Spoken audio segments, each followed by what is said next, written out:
Assista agora mais um programa Game Talk.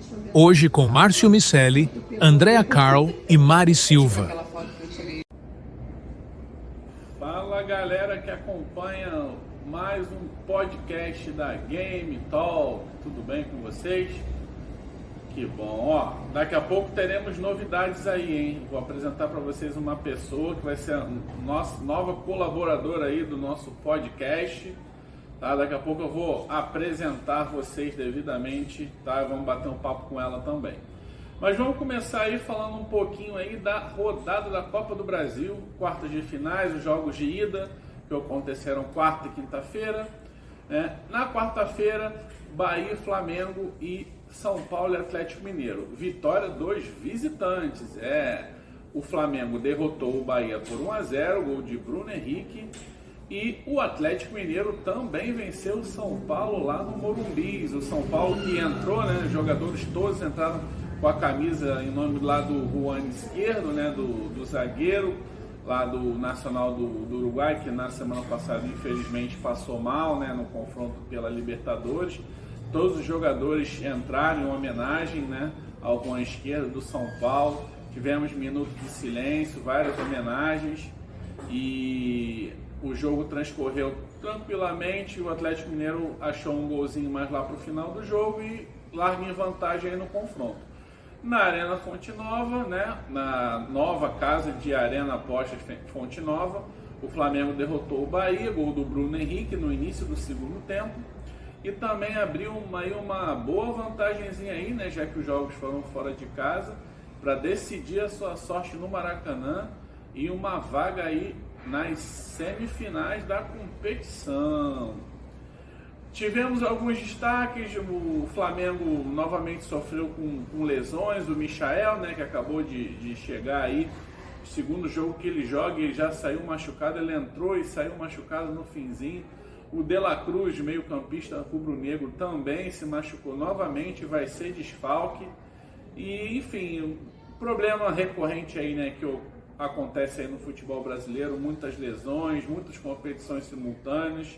E aí agora que já, né, estamos nos aproximando a parte final da temporada, né, os últimos 3 meses, esses problemas começam a surgir mais intensamente. Na quinta-feira tivemos outros 2 confrontos pelas quartas de finais da Copa do Brasil. No Alfredo Jaconi, em Caxias do Sul, o Juventude, que é um time, aquele timezinho lá chatinho, né? Aquele timezinho que gosta de complicar os grandes, venceu o Corinthians por 2-1. Estava vencendo por 2-0, também fez 2 gols mais para o final do segundo tempo, mas o Corinthians ainda conseguiu aí diminuir no finalzinho, já quase nos acréscimos, fez um golzinho. Esse jogo ficou interrompido por 20 minutos e retornou, né? Acabou com um pouquinho de atraso.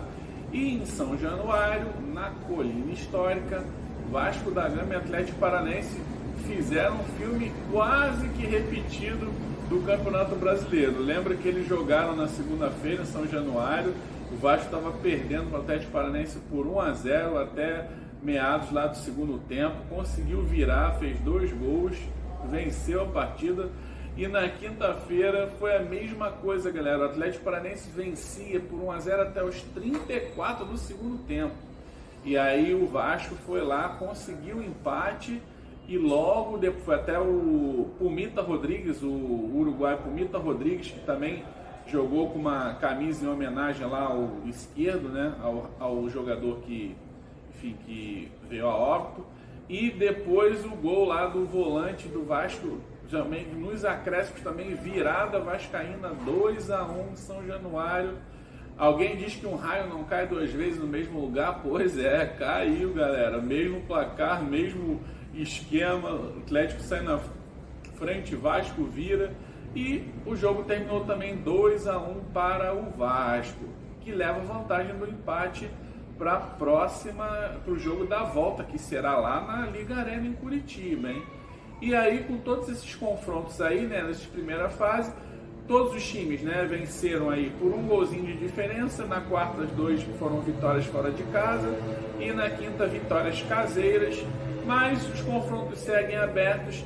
nos dias 11 e 12 de setembro, logo após a data FIFA, esses times voltam a se enfrentar, né, em inversão de mando e jogam aí pelo empate, né? Os vencedores jogam pelo empate ou vitória, ou se perderem por um gol de diferença, vão disputar a sua sorte as vagas nas semifinais nos pênaltis, tá bom, galera?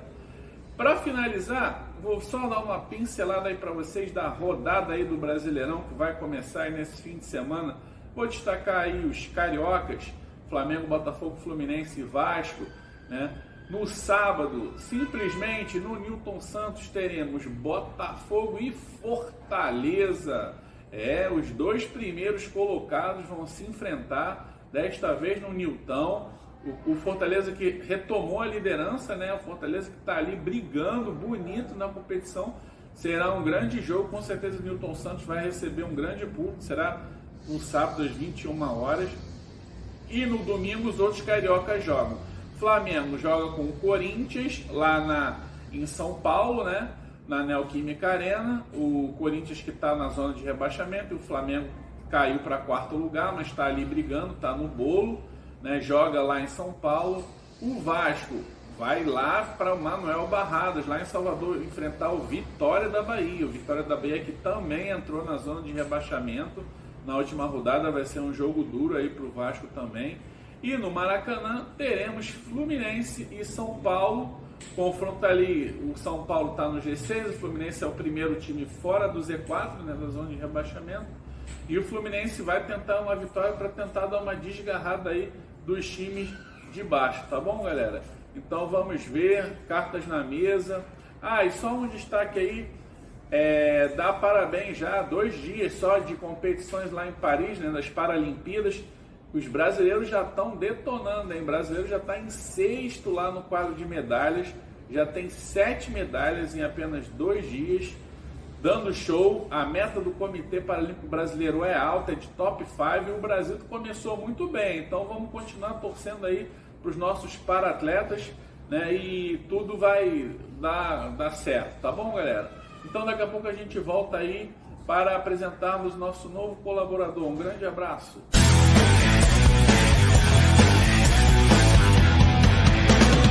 Conforme prometido e anunciado anteriormente, aqui ao meu lado, Andréa Cal Fernandes, nossa nova colaboradora. Uma honra tê-la parte do nosso time agora.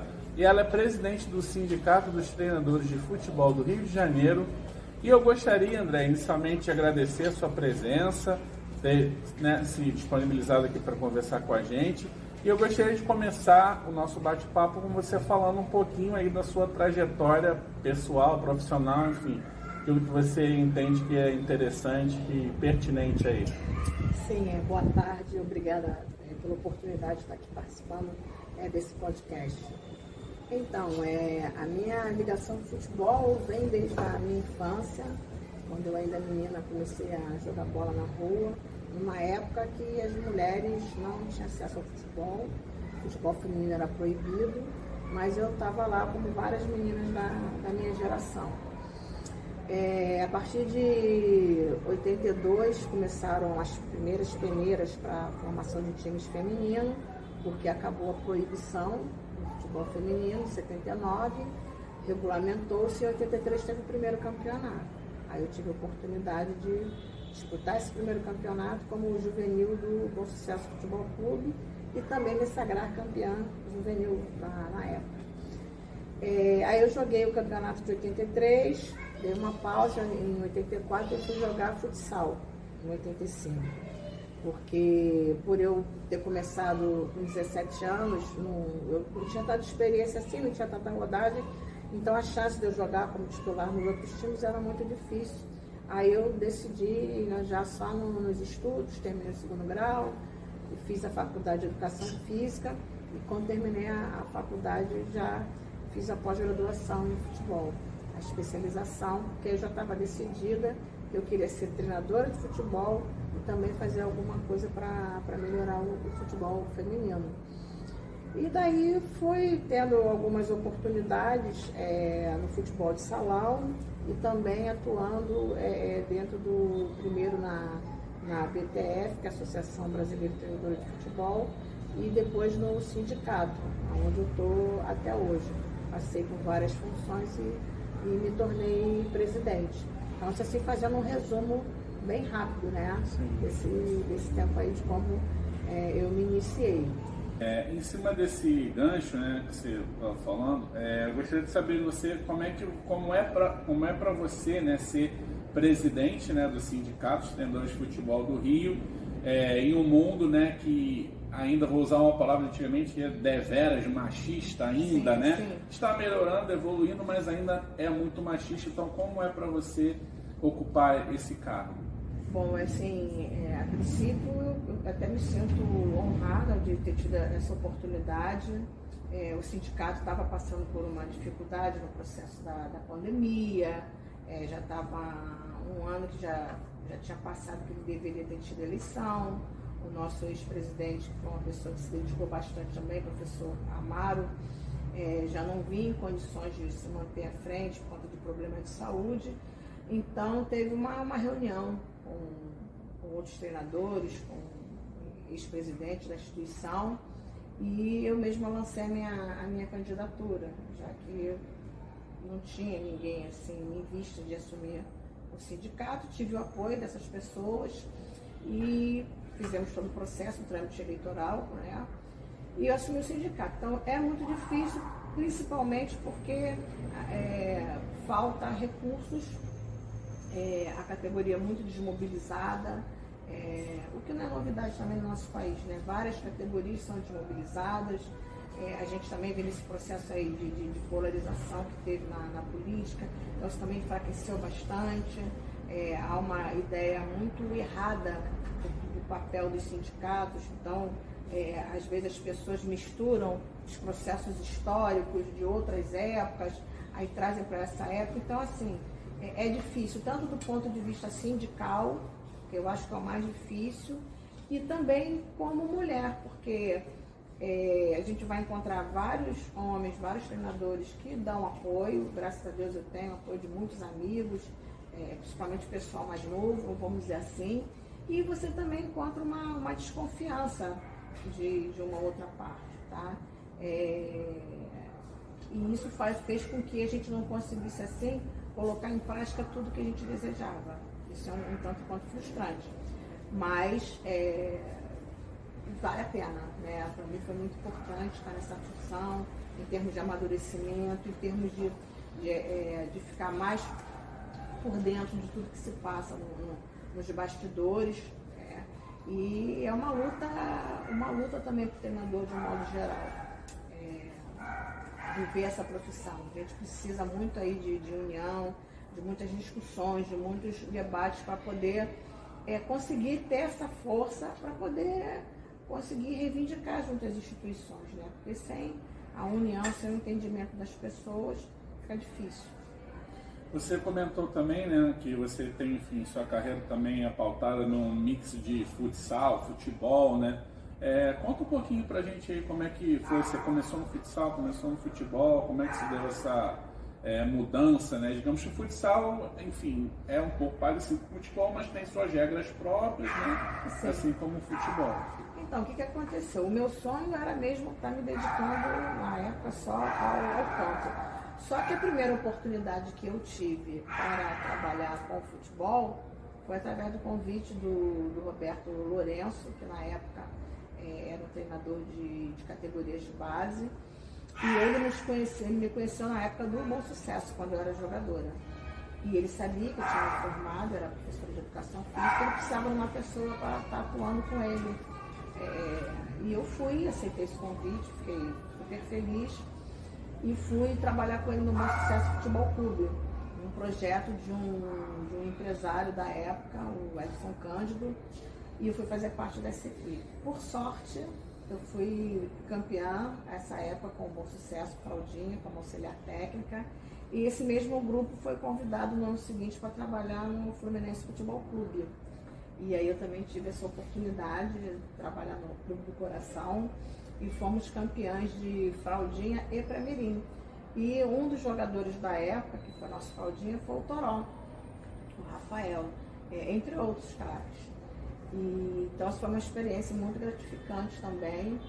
E no ano de 95, nós dirigimos o Mirim do Fluminense. Não tivemos a mesma sorte de conseguir o título.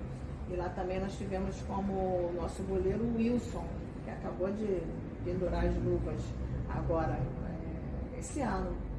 O Wilson que estava recentemente, agora me fugiu a memória, se era em Santa Catarina, agora me fugiu a memória. Então foi uma experiência muito legal. Aí depois eu saí do auge, que fui trabalhar nesses 2 clubes, aí fui fazer minha carreira solo, vamos dizer assim. Eu mesma ser a treinadora. Então eu trabalhei no Maran Tênis Clube, teve uma parceria do Maran com ele na época, e também na Portuguesa da Ilha. Mas aí foi outra história, porque os recursos eram bem menores e a gente não conseguia ter resultados assim tão bons quanto foi na outra estrutura. E eu decidi por parar de trabalhar, porque tudo também pela questão do preconceito que se constrói. Quando você está na vitória, o time, você ganha porque o time é bom. Sim. Aí quando você vai trabalhar numa outra estrutura, você perde porque você é mulher. Então isso me incomodou, não por causa dos resultados ruins, mas por conta da minha imagem. Então eu tive que ter, é difícil, viu, ter essa maturidade de pensar nesse sentido, e eu acabei parando, porque não surgiram oportunidades de continuar realizando esse trabalho numa estrutura melhor, então eu optei por parar. Aí fiquei só me dedicando à minha matrícula, porque eu sou funcionária pública, e trabalho como professora de futebol na Rede Fitec. Que bom. Então, galera, a gente volta daqui a pouco aí para mais um bloco aí com a Andréia, para a gente conversar mais um pouquinho com ela. Até já.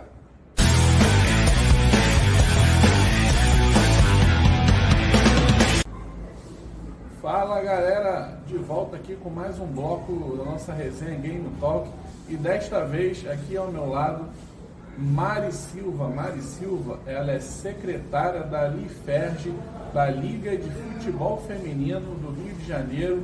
Ela que foi convidada pela Andréia, que é a presidente do sindicato, para tocar esse novo projeto. Muito boa tarde, Mari. Eu gostaria que você falasse um pouquinho aí para a galera aqui da Game Talk a respeito desse novo projeto da Liga de Futebol Feminino do Rio de Janeiro. Muito boa tarde. Boa tarde. Já começando agradecendo aqui pelo convite, que realmente é irrecusável quando se fala de futebol feminino. As pessoas já me conhecem, né, há um tempinho. Mari, fui convidada pela Andréia, a presidente do Sindicato dos Treinadores do Futebol do Rio de Janeiro. Me senti também honrada, porque é convite duplo, né? E, na verdade, a gente está se unindo para formarmos concretamente uma liga de futebol feminino. Eu acho que nós chegamos à conclusão de que realmente é necessário para o nosso estado. Vendo toda a necessidade que existe, né, dentro do futebol feminino, a gente realmente se reuniu com várias craques, várias pessoas que realmente já estão imbuídas há muito tempo junto com o futebol feminino, mesmo ele não está acontecendo, né, como a gente gostaria que estivesse, mas que as pessoas realmente não pararam de ter esse sonho. Então, acho que com a Liga de Futebol Feminino do Estado do Rio de Janeiro, eu acho que a gente vai conseguir agregar, adicionar mais possibilidades para as atletas que estão vindo com sonhos, que hoje são diferentes dos nossos, né, de 40 anos atrás, mas que são tão importantes quanto. Então, sou muito agradecida de estar aqui agora hoje. Bem, belas palavras, e reforçando o que você está falando. A ideia da Liga, ela vem para suprir um espaço, uma lacuna que as instituições, os clubes e a federação não conseguem dar conta. Então, assim, eu como estou nisso há muitos anos, então a percepção que eu tenho é o quê? Que você não consegue fazer o futebol feminino hoje da mesma forma como se organizou o masculino. Então, a gente vem de um histórico que os clubes sempre formaram jogadores, épocas que os clubes eram autossustentáveis, principalmente com eventos sociais. Muitos clubes se bancavam através dos eventos sociais, com os sócios, frequentando as suas piscinas, seus eventos e tudo mais. E com o passar dos anos as coisas vão se modificando e os donos de clubes, presidentes de clubes, ou melhor dizendo, né, que naquela época a gente já sabe, né, não foram entendendo esse processo. Então as coisas foram mudando e os clubes foram ficando atrasados nesse entendimento de estruturar melhor o futebol. E o futebol feminino veio fazendo a crescente. Então hoje você não tem um trabalho de base nos clubes, porque os clubes mal conseguem dar conta do seu futebol profissional. Tira aí os 4 grandes, né? E mais uns 2 ou 3 clubes de médio porte, a grande maioria vive aí deficitário, depende de empresas terceirizadas, de outros profissionais que façam parceria com esses clubes para poder mantê-los, né, em evidência e formando jogadores. E o futebol feminino, ele acaba não tendo espaço nessa situação, nessa condição que se oferece. Então, qual é a pretensão da Liga? É começar a ajudar a organizar o futebol feminino pela base, tanto no campo como no salão, dando prioridade a competições estudantis, competições dentro das comunidades, promovendo festivais, clínicas e ao mesmo tempo que também a gente vai estar mobilizando os profissionais da área e também os gestores, dialogando com as outras instituições para ver o que a gente consegue conjuntamente fazer para melhorar a base do futebol feminino do Rio de Janeiro. Porque hoje as meninas só conseguem jogar competições a partir dos 17 anos, competições da federação. Não sendo da federação, são outras competições que existem, outros grupos, outras instituições, mas não é de uma forma assim tão organizada como a gente entende que deveria ser. E no futsal é a mesma coisa. Então hoje as meninas com menos de 15 anos, elas jogam com os meninos, principalmente quando elas querem dar início, lá com seus 8 anos, 9 anos. Então elas participam de escolinhas com os meninos e disputam as competições masculinas. Então é importante jogar com os meninos, eu acho super importante, mas também existe a necessidade de se criar condições que essas meninas possam competir entre elas, porque existem vários fatores aí que mostram o lado positivo disso, de você começar com os meninos, mas também as meninas têm a identidade delas, né? Tem a personalidade delas, né? Tem a questão de serem meninas, serem mulheres. Então é uma outra filosofia de trabalho, uma outra maneira de se trabalhar. Então a Liga, ela vem dessa necessidade que a gente entende que precisa ser suprido. Então, pelos anos que eu tenho dedicado ao futebol, as outras companheiras que não estão aqui hoje, que são as vice-presidentes, né? A Denise Veríssimo, que trabalha com o guia do futebol feminino há muitos anos, e temos também a Marta Bandeira, que teve o seu pioneirismo lá no Amazonas, conseguiu organizar lá federação, agora me falha aqui a memória, o time que elas foram campeãs brasileiras e tudo na época, lá nos anos 80, e depois quando veio para o Rio ajudou a fundar uma liga de praia. Então, e a própria Mari, que é amiga, companheira da época do Bom Sucesso. Então, assim, a gente está imbuída de fazer esse trabalho, de mobilizar a comunidade do futebol feminino, dialogar com as instituições e também promover ações que ajudem a fomentar o futebol feminino na base, abrangendo campo, salão, também o futsal e o beach soccer. Então, basicamente, essa é o que a gente está elaborando, que vem aí pela frente. E assim, é bem interessante também dizer que existe no meio dessa estrutura toda, né, a parte social, né? A Liga também se preocupa muito com a parte social e com a formação dessas crianças, né?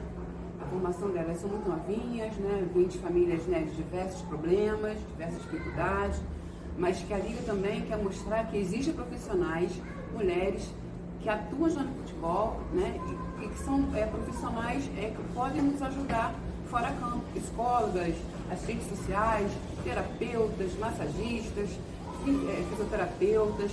Nós temos também um trabalho, né, de inclusão, né, que é um futebol, né, de inclusão, que a gente tem uma parceria, espero concretizar também essa parceria, onde a gente também faz um chamado para que as categorias de cegos, amputados, né, todos eles também venham participar do esporte, que eu acho que também é importante a parte social. É preciso que as pessoas saibam que também existe. Então, o futebol também tem que ser inclusivo. Eu acho isso. Basicamente essa é a nossa proposta da criação da Liga de Futebol Feminino do Estado do Rio de Janeiro, a Liferja. É isso. E aí, galera, voltamos aí para mais um bloco aqui com a Andréia. Andréia, a gente terminou falando sobre um pouco de futebol feminino, né? Cheguei a mencionar a seleção brasileira, que, enfim, o Corinthians, né, é a base, inclusive o treinador. E aí eu gostaria de saber, em cima disso, o que você achou do Brasil ser escolhido pela FIFA para ser sede da Copa do Mundo de Futebol Feminino em 2027, primeira vez? Bom, veio assim, eu adorei, eu acho que é uma boa hora, no momento que deveria vir, mas ao mesmo tempo assim, surge um pouco de aflição, porque a gente não vê ainda um amadurecimento adequado dos dirigentes no sentido do futebol estar mais organizado. Então as pessoas ficam às vezes muito preocupadas com instalações, com a estrutura física, mas o principal, no meu entendimento, é que haja um investimento na base, que haja um investimento em novos profissionais, que haja um evento que os profissionais possam se reciclar, possam ter um entendimento melhor do que é trabalhar com a mulher no futebol, do que é conviver com a mulher no futebol também, que é uma oportunidade grande, porque uma coisa é futebol feminino, outra coisa são mulheres no futebol. Então, são duas coisas que a gente precisa saber lidar. E é uma grande oportunidade. A expectativa é grande que a gente consiga aproveitar nos dois sentidos. Temos 3 anos, né, para se preparar aí, um pouquinho menos, mas passa voando. Então é bom, verdade, né? E aquilo que você falou, não adianta a gente ter instalações assim como nós tivemos na Copa de 2014, lindos estádios sendo reformados, e a maioria deles depois viraram o quê? Elefantes brancos, né? Tem que meio que forçar, por exemplo, lá na Arena Amazônia, lá em próprio Brasília, tem que meio que negociar cota para os times, por exemplo, do Rio, Flamengo, né? Times que têm grande torcida no país inteiro, para jogarem lá para os estádios não ficarem. Então, isso é um ponto, e eu acho que a CBF também tem que pensar no que você falou. Estrutura, formação de base a base é tudo, né? Com certeza, isso que a gente precisa. Senão você vai fazer a competição aqui, aí vai acabar a competição, e as meninas que querem jogar, que querem praticar, elas vão fazer o quê? Que nem agora na Olimpíada. Para onde vão essas meninas que se interessaram, que querem jogar? A gente manda para onde? Porque a pergunta que veio o tempo todo, as pessoas, onde eu posso botar minha filha para jogar? Minha filha tem 8, minha filha tem 9, minha filha tem 10, tem 11 anos. Então a gente vai explicando a situação, procura uma escolinha e tal, mas são poucos os projetos que nós temos no Rio de Janeiro que atendam as meninas especificamente. Você falou em Olimpíada, e aí eu gostaria que você falasse o que você achou do resultado aí das meninas em Paris, né? Foi o 3º ouro, o Brasil as últimas 3 Olimpíadas não chegou a disputar medalha. A 3ª prata, desculpa, perdão. 3ª prata, as meninas, né, ficaram 3 Olimpíadas sem disputar medalha, voltaram agora com uma nova geração, né? A Marta ali capitaneando, mas a Marta já em fim de carreira. E aí, o que você achou do resultado? Você acha que foi bom? Surpreendeu? Poderia ter vindo um ouro de repente? Bom, do meu ponto de vista, eu fiquei surpresa, eu confesso, eu falo isso para todo mundo, eu não esperava esse resultado tão positivo em função do histórico que a seleção vinha passando. Com isso, todo outro período, todo outro ciclo com a treinadora anterior, foi frustrante, muito frustrante. e no momento que o futebol feminino passou a ter um apoio assim, integral da CBF. Então, tudo de melhor está sendo oferecido à seleção feminina. E a base também, a sub-20, a sub-17. Só que foi um resultado infeliz na Copa. Então, como o Arthur ele teve pouco tempo de trabalho, e os resultados também não eram lá muito animadores, confesso que me surpreendeu. Aí, quando nós passamos pela França, eu falei, opa, então estou feliz de estar sendo surpreendida, queimei minha língua e vamos embora, que acho que a gente tem condições até de chegar no ouro, sim. Então, eu fiquei muito feliz com o resultado. Começamos bem, né? Vencendo, depois, sim. Enfim, iríamos vencer o Japão, demos um mole lá e o Japão virou no final. Aí perdemos da Espanha, atual campeão mundial, se classificou só ali como terceiro, mas aí divisor de águas foi o que você falou, perdemos da França, o Brasil jogou bem, né? Ganhou as donas da casa, e contra a Espanha foi um baile. E com os Estados Unidos, né? Eu sou leigo, não acompanho, eu achei que o Brasil tinha total condição de ganhar. Sim. Talvez se tivesse ali uma camisa 9, tipo Cristiane, na época da Cristiane, finalizadora, o Brasil teve inúmeras chances, principalmente no primeiro tempo, né? Mas infelizmente não saiu o gol e tomou um gol lá no segundo tempo dos Estados Unidos. E nós também sofremos com desfalques. Sim. Nós sofremos com desfalques, então isso tudo faz uma diferença danada. Mexe na organização do grupo, no emocional e tudo mais, mas eu sou fã do trabalho do Arthur. E o que você acha dessa nova geração aí de jogadores de futebol brasileiro que estão surgindo? Já temos uma base, que foi a do Corinthians no caso, mas o que você acha da nova geração, pelo que você conhece? Bom, tende a melhorar enquanto experiência, vão ter mais rodagem, vão participar de mais competições. Um dos grandes problemas que a gente sempre enfrentou aqui foi isso, falta de calendário, falta de ritmo de jogo, falta de oportunidade. Então você tem hoje meninas na seleção sub-17 com 15 anos. Então, quer dizer, elas vão ter bastante rodagem, vão participar de bastante competições e quando chegarem na seleção principal, elas vão ter muito mais segurança, muito mais confiança, já vão ter um lastro muito maior do que gerações passadas. A mim, então, nem teve lastro nenhum. O lastro da nossa foi a rua. E quando chegou nas competições, agora esbanjava talento, vamos falar a verdade, né? Essas meninas de hoje, elas estão numa condição em termos de preparação física, em termos de ritmo de competições, de experiência, bem melhores do que o passado recente. Que bom. Bom, então agora eu queria que a gente finalizasse com as suas considerações finais aí. Se você quiser falar, fica à vontade, se tiver aí no seu coração, se achar legal, relevante, a gente finalizar aqui a nossa... As minhas considerações como uma mulher no futebol e como uma ex-jogadora de futebol é que nós possamos assim, ser ouvidas, que a gente possa ter mais atenção, dar mais oportunidade para a gente, até se não gostarem de misturar, né, vamos supor, se a federação hoje não tem um departamento feminino, então designa, deixa fazer um outro departamento com outro grupo de pessoas, a própria CBF também, ou outros clubes também, porque a gente já viu que o futebol feminino ele dá resultados, ele mundialmente as competições na Europa, nos Estados Unidos são rentáveis, no próprio Brasil várias competições aconteceram aqui que foram rentáveis, então tem que pular essa etapa do preconceito, tem que virar página, tem que se permitir e deixar que as mulheres ocupem os espaços que são nossos por direito. A mulher só quer jogar futebol, não quer concorrer com o homem, não quer ser melhor do que o homem. Nós só queremos praticar futebol e falar de futebol. É o que eu vejo. Tá bom, muito obrigado pela sua presença, por receber esse nosso convite. E agora seja bem-vindo ao nosso time para ajudar a gente aí a trazer novos assuntos para vocês. É isso, galera. Aqui, Andréia, muito obrigado. Até qualquer hora.